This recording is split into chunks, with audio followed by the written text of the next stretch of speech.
Halo sahabat Movie Story, kembali lagi. Apa kabar kalian semua? Semoga tetap hidup dan tetap damai. Jangan lupa untuk makan dan minum agar tetap semangat ya. Baiklah, kali ini kita akan mereview sebuah film yang berjudul Hitman Agent Jun. Film ini rilis tahun 2020 yang dibintangi oleh Kwon Sang-woo. Oke, tak usah berlama-lama, langsung saja kita ke alur ceritanya. Let's go.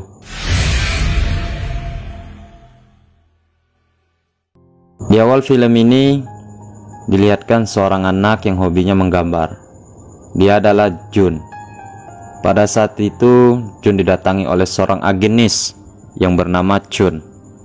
Kemudian Jun direkrut untuk gabung ke dalam intelijen nasional, yang mana ayahnya dulu merupakan badan intelijen juga kala itu.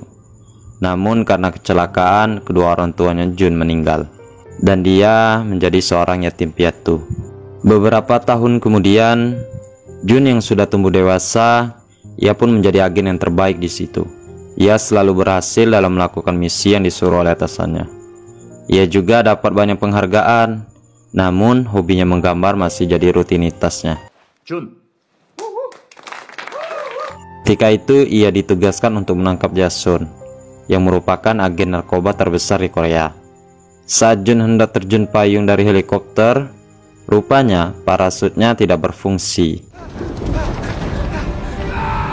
Kemudian Jun pun dikira sudah tewas. 15 tahun kemudian, Jun sudah berkeluarga dan menikah dengan Mina. Mereka memiliki seorang putri. Jun bekerja sebagai penulis komik online dan IRT. Mina selalu memarahinya karena komiknya kian tak kunjung populer, malah banyak dapat cacian. Bosnya Jun pun begitu, bahkan gajinya dipotong karena banyaknya ulasan negatif pada komiknya. Kemudian ia pun terpaksa kerja sampingan sebagai kuli bangunan untuk mendapatkan hasil tambahan. Pada saat malam hari, ia stres memikirkan pekerjaannya. Saking stresnya, Jun pun mabuk karena banyak minum.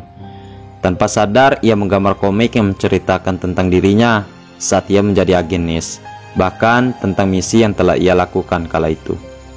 Ketika ia sudah bangun dan sadar, Mina yang sudah menyajikan sarapan pagi yang tidak seperti biasanya. Jun pun kaget dan menanyainya, "Nggak biasanya seperti ini? Emang ada apa ini?" "Kayaknya ada sesuatu," kata Jun. Mina pun memberitahunya, "Komik yang kau buat semalam banyak digemari dan mendapat respon positif. Saat sudah aku upload ketika kau masih tidur tadi." Begitu kata Mina. Jun pun kaget dan tak nafsu makan.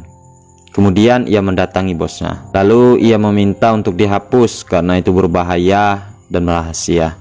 Namun bosnya malah menyuruh untuk melanjutkan episode selanjutnya. Rupanya bosnya senang dengan komik yang telah dia buat.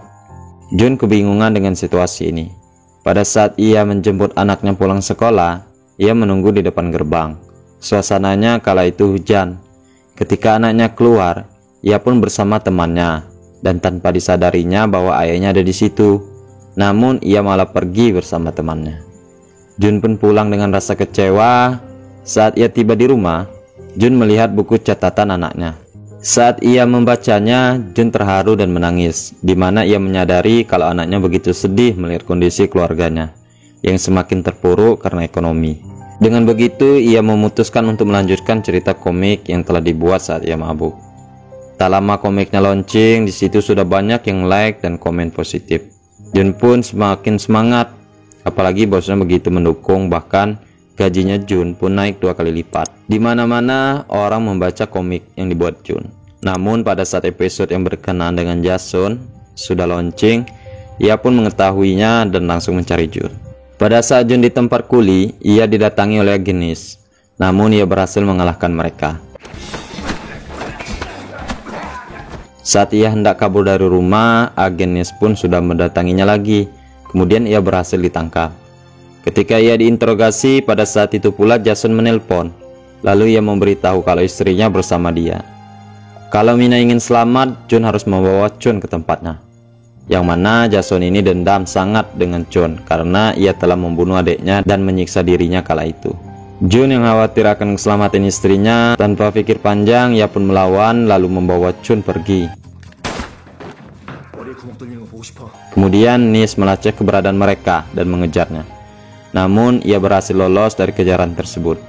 Ketika itu Nis membawa anaknya Jun, lalu memberitahu Jun, pilih anak atau istrimu.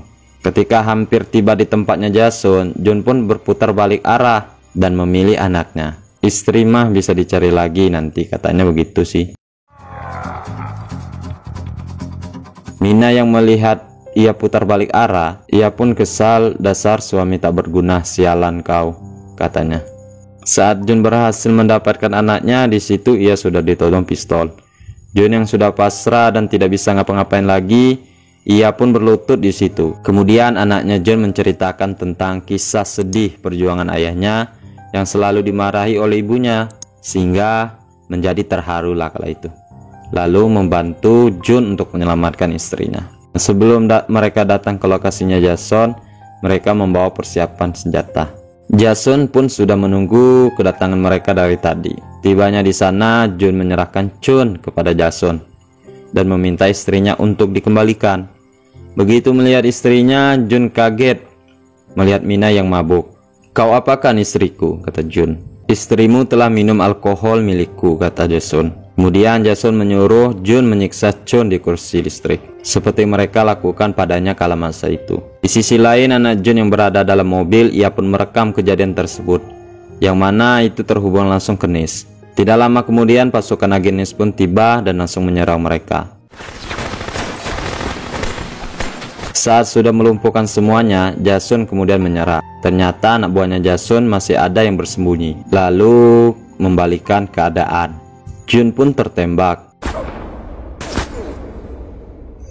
Pada saat mereka sudah tak berdaya, Jun yang sudah tertembak tadi, ia bangun dan menyerang mereka, lalu mengejar Jason yang hendak ingin kabur. Kemudian menjatuhkannya dari lantai 2 sampai Jason pun tewas. Pada akhirnya misi yang lama mereka cari-cari akhirnya selesai. Agen Nis pun menawari Jun kembali untuk bergabung bersama mereka. Namun ia tetap memilih untuk melanjutkan menjadi seorang penulis komik. Film pun berakhir. Bisa kita ambil pelajaran dari film ini bahwasannya tidak ada yang tidak mungkin selagi berusaha. Di sana akan ada jalan meskipun banyak rintangan yang menghalang. Sekian, terima kasih, see you next video.